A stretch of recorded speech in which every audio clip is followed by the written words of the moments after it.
Hello everyone, আসসালামু আলাইকুম। কেমন আছেন সবাই?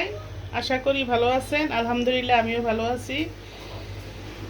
আমি রান্নার জন্য প্রস্তুতি নিচ্ছি। এখানে হচ্ছে আমি কচুর শাক, মানে কচুর ডগা বলেন, শাক বলেন, ডাঁটা বলেন, যাই বলেন, ওটা রান্না করব। আমি এটা কেটে ধুয়ে পরিষ্কার করে এখন চুলায় দিচ্ছি, একটা ভাপ দিয়ে নিব। তা না হলে গলাও চুলকাতে পারে, তাই চিংড়ি মাছ দিয়ে আমি এই কচুর শাকটা রান্না করব। আর হচ্ছে লাল শাক রান্না করব চিংড়ি মাছ দিয়ে, আর পাঙ্গাস মাছ রান্না করব। তাহলে আমার সাথে থাকুন, দেখতে থাকুন, কোথাও যাবেন না। আমার রেসিপিগুলি যদি ভালো লেগে থাকে তাহলে সাবস্ক্রাইব করে পাশে থাকবেন, বেল বাটনটি অন করে দিবেন প্লিজ, আপনাদের কাছে অনুরোধ থাকলো। আমি সব কাজগুলো গুছিয়ে চুলার কাছে চলে এসেছি। এখানে যে কচুটা আপনাদেরকে দেখাচ্ছি, কচুর শাকটা মানে ডগা, আমি বাপ দিয়ে নিয়েছি, দেখেন কটুক হয়ে গিয়েছে। তারপরে এখানে হচ্ছে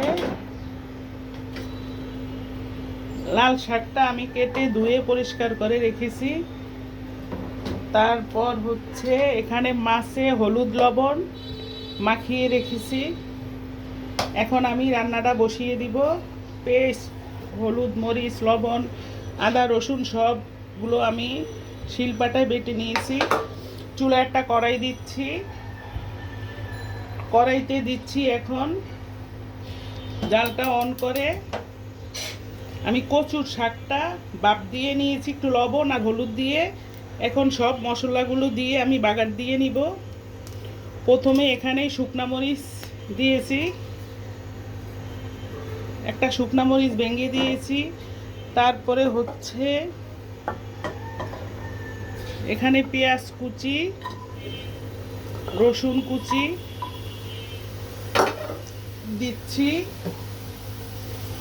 দিচ্ছি তেল পরিমাণ মতো। চিংড়ি মাছ দিয়ে আমি কচুটা বাগার দিয়ে নিব। এখন চিংড়ি মাছ দিব।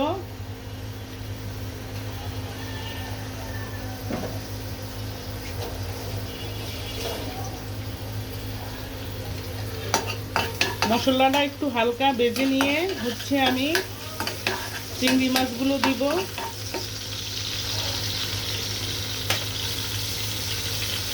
রসুন পেঁয়াজের পরিমাণটা একটু বাড়িয়ে দিতে হবে।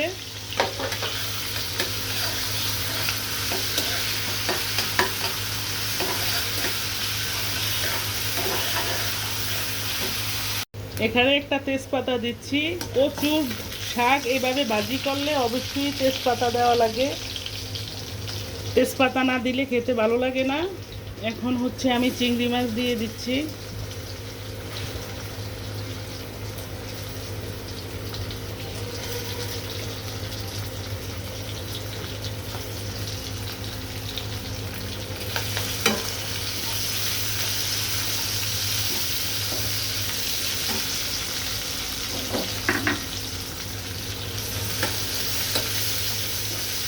চিংড়ি মাছগুলো দিয়ে আবার একটু ভেজে নিব। এখন দিচ্ছি কাঁচামরিচ, মরিচের পরিমাণটা একটু বাড়িয়ে দিতে হবে। এখানে কাঁচামরিচ দিচ্ছি। তারপরে হচ্ছে একটু জিরা, আমি এখানে টালা জিরা বেটে নিয়েছি, এখান থেকে একটু দিয়ে দিচ্ছি। কচুর সাথে তেজপাতা এবং জিরা ভাজা এই দুটা অবশ্যই দিতে হয়, না দিলে একদমই বাজে লাগে, খেতে ভালো লাগে না।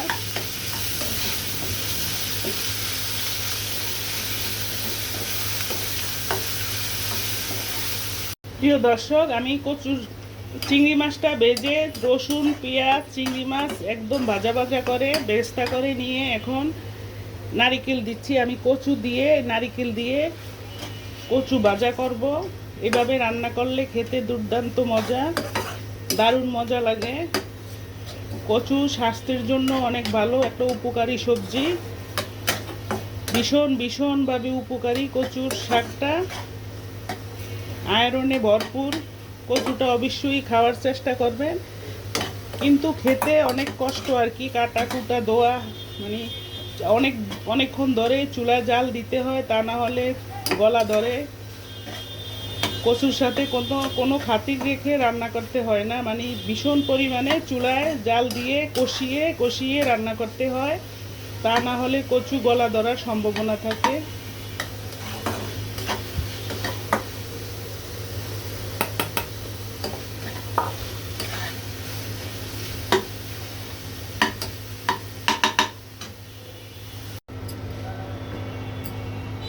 এখন হচ্ছে আমি যে মশলাটা আমি ভেজে নিয়েছি, ওই মশলাটা নারকেল, পেঁয়াজ, রসুন, কাঁচামরিচ, তেজপাতা এগুলো এখন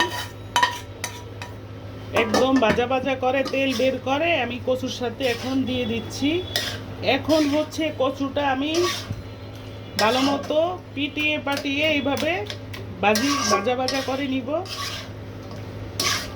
আমার সাথে থাকুন, দেখতে। প্রিয় দর্শক, আমি এই চুলায় কড়াই বসিয়ে দিয়ে কড়াইতে দিচ্ছি রসুন, তারপর হচ্ছে দিচ্ছি শুকনা মরিচ, পেঁয়াজ। আমি শাকটা ভাজি করে নিব, এগুলো হালকা বেরেস্তা করে নিয়ে এখন হচ্ছে চিংড়ি মাছটা দিয়ে দিব শাকের সাথে। লাল শাক ভাজি করব।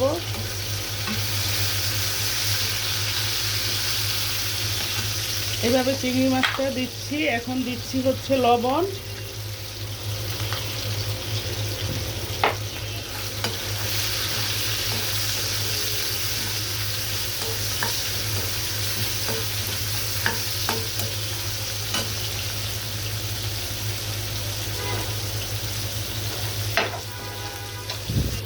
দিচ্ছি কাঁচামরিচ, একটু রসুন বাটা দিচ্ছি, আর হচ্ছে একটু পেঁয়াজ বাটা দিচ্ছি।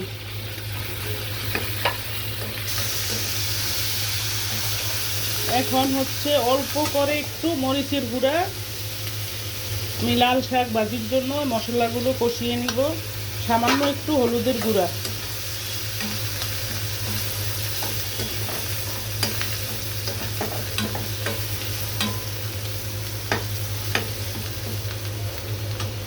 অল্প করে একটু এই বাটিটা বাসিয়ে একটু পানি দিয়ে দিচ্ছি।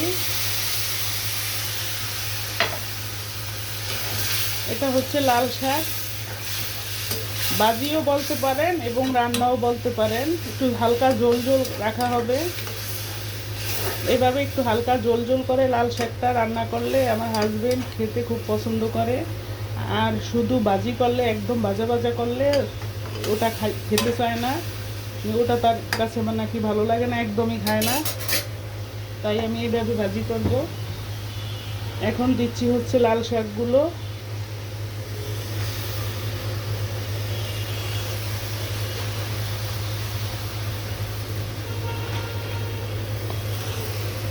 আজকে আমার লাল শাক ভাজি, কচুর শাক ভাজি, তারপরে হচ্ছে পাঙ্গাস মাছ, আর বাচ্চাদের জন্য চিকেন কষা আছে। এগুলো হচ্ছে এখন ঢাকনা দিয়ে ঢেকে দিয়েছি। কিছুক্ষণ পরে আবার ফিরে আসছি, সাথে থাকুন, দেখতে থাকুন।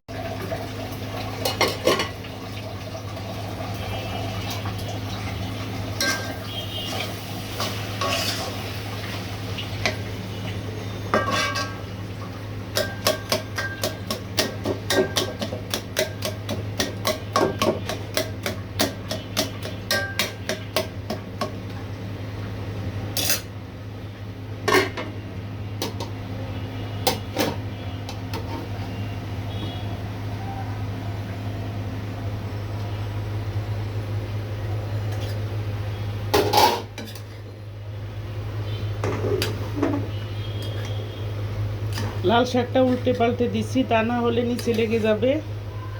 শাকটা, যে কোনো সবজি, শাক, যে কোনো রান্নাই নিচে লেগে গেলে একদমই খেতে ভালো লাগে না, একদম বাজে লাগে, মানে রান্নাটাই মাটি হয়ে যায়। তাই লক্ষ্য রাখতে হবে যে নিচে যাতে লেগে না যায়। এভাবে খেয়াল রেখে হচ্ছে রান্নাটা করে নিলে আর সাবধানে আর এই ভুল হয় না। এখন হচ্ছে আমি আবার একটু ডেকে দিচ্ছি, বেশিক্ষণ ডাকবো না, শাক বেশিক্ষণ ডাকলে শাকের কালার নষ্ট হয়ে যায়। অল্প কিছুক্ষণের জন্য ডেকে দিয়েছি। আর এই চুলায় হচ্ছে সেই আমার কচুর বাহার, দেখেন পুষ্টিকর একটা খাবার, দুর্দান্ত মজা। এইভাবে রান্না করলে, এইভাবে আমি যেইভাবে রান্না করে নিচ্ছি ঠিক আমার রেসিপিটা ফলো করে এইভাবে রান্না করে খেয়ে দেখবেন, কথা দিচ্ছি সেই রকম মজা, সেই রকম দারুণ লাগে, দারুণ, স্বাস্থ্যের জন্য অতুলনীয়, আয়রনে ভরপুর, চোখের জন্য একদম সবচেয়ে ভিটামিন পুষ্টিকর একটা খাবার চোখের জন্য। যাদের চোখের সমস্যা তারা নিয়মিত কচু খাওয়ার চেষ্টা করবেন। এইভাবে রান্না করে খেলে দুর্দান্ত মজা লাগে, অনেক মজা। মানে যারা কচু খেতে পছন্দ করে না তাদের কাছেও ভালো লাগে। এইভাবে রান্না করে একবার হলেও খেয়ে দেখবেন। সুপ্রিয় দর্শক, আমি এই কড়াইটা নিচ্ছি পাঙ্গাস মাছটা বসাবার জন্য। পাঙ্গাস মাছ রান্না হবে তাই কড়াইতে একটু তেল দিয়ে দিচ্ছি লবণ। এখন বাটা মশলাগুলো দিব। এখানে হচ্ছে রসুন বাটা, তারপরে হচ্ছে জিরা বাটা, পেঁয়াজ বাটা,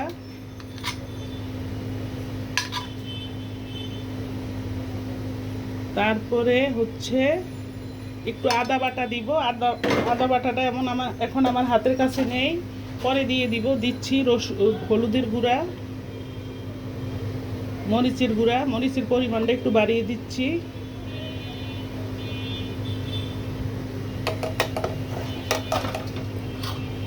এখন চুলা খালি হইলে আমি চুলায় বসিয়ে দিব, তাই আগে গুছিয়ে গাছিয়ে নিচ্ছি, কারণ আমার হাতে একদমই সময় নেই। খাওয়ার জন্য চলে আসছে, নামাজ পড়তে গিয়েছে, এখনই এসে পড়বো খাওয়ার জন্য। আমি এই ফাঁকেই খাবারটা সম্পূর্ণ কমপ্লিট করে টেবিলে দিয়ে দিব। এখন আমার কচুর শাকটা দেখেন, একদম ভাজা ভাজা করে কচুর শাকটা নিচ্ছি, একদম ভেজে তেল বের করে নিব। এখনো হয়নি, আমি চিংড়ি মাছ দিয়ে হচ্ছে রান্না করে নিচ্ছি। নারিকেল, এটার সবচেয়ে বড় উপাদান হচ্ছে নারিকেল। নারিকেলটা সাথে দিলে এটার টেস্টটা অনেক গুণে বেড়ে যায়। চুলায় শাকটা আমার প্রায় হয়ে আসছে, শাকটা নামিয়ে তারপরে হচ্ছে আমি মাছটা বসিয়ে দিব।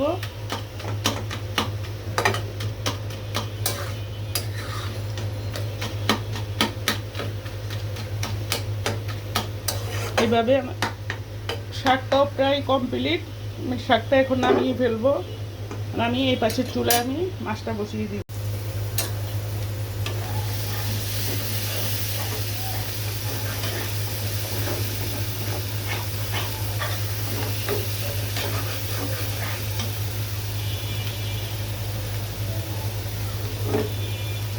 এটা হচ্ছে মাছের জন্য আমি মশলাটা কষিয়ে নিচ্ছি। সুন্দর করে মশলাটা কষিয়ে একদম তেল বের করে তারপরে হচ্ছে মাছগুলো দিয়ে দিব। এ পর্যায়ে এসে একটু পানি দিয়ে দিচ্ছি, তা না হলে পুড়ে যাবে। পানি দিয়ে আবার কিছুক্ষণের জন্য কষিয়ে নিব। মশলাটা কষিয়ে হচ্ছে মাছটা দিয়ে দিব।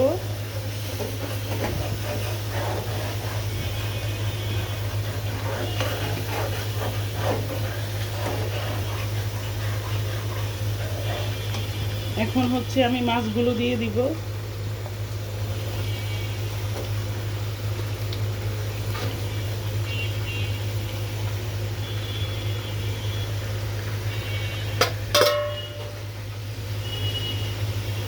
মাছটা দিয়ে আমি আবার চুলার আঁচটা কমিয়ে কিছুক্ষণের জন্য রান্না করে কষিয়ে তারপরে আবার জল দিব। এই চুলায় হচ্ছে আমার কচুটা দেখেন, কচুর সাথে আমার শাক রান্না কমপ্লিট করে নিচ্ছি এবং মাছও চুলায় বসিয়ে দিচ্ছি। মাছও প্রায় হয়ে আসার মতো।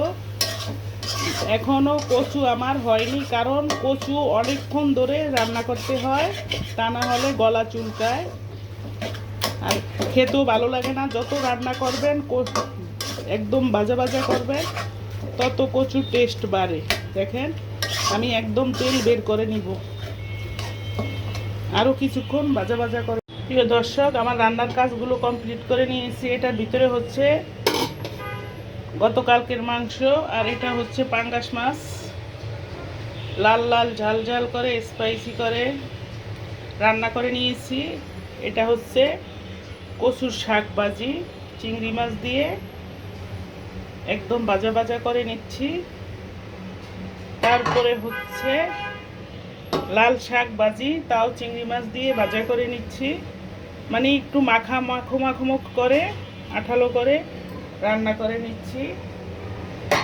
এই হচ্ছে আমার আজকের দুপুরের মেনু, লাল শাক ভাজি চিংড়ি মাছ দিয়ে, কচুর শাক ভাজি চিংড়ি মাছ দিয়ে, তারপরে হচ্ছে নদীর পাঙ্গাস একদম লাল লাল ঝাল ঝাল স্পাইসি করে। এটা হচ্ছে গতকালকের মাংস, সরি ভুল হয়ে গেছে, গতকালকের মাংস। এই হচ্ছে আমার গরুর মাংস, পাঙ্গাস মাছ, কচুর শাক, লাল শাক। প্রিয় দর্শক, আমি খাবার টেবিলে নিয়ে আসলাম, এখন সবাই খেতে বসে যাব। আমার রান্নাগুলো শেষ করে টেবিলে খাবারটা নিয়ে আসছি। এটা হচ্ছে পাঙ্গাস মাছ, আর এটা হচ্ছে শাক ভাজি, লাল শাক চিংড়ি মাছ দিয়ে ভাজি, এটা হচ্ছে চিংড়ি মাছ ভর্তা, এটা হচ্ছে কচুর শাক ভাজি চিংড়ি মাছ দিয়ে, আর সাথে আছে গতকালকের মাংস বাচ্চাদের জন্য। আমার ভিডিওটা এখানেই শেষ করছি। সবাই ভালো থাকেন, সুন্দর থাকেন, আল্লাহ পাক ভালো রাখুক। আল্লাহ হাফিজ।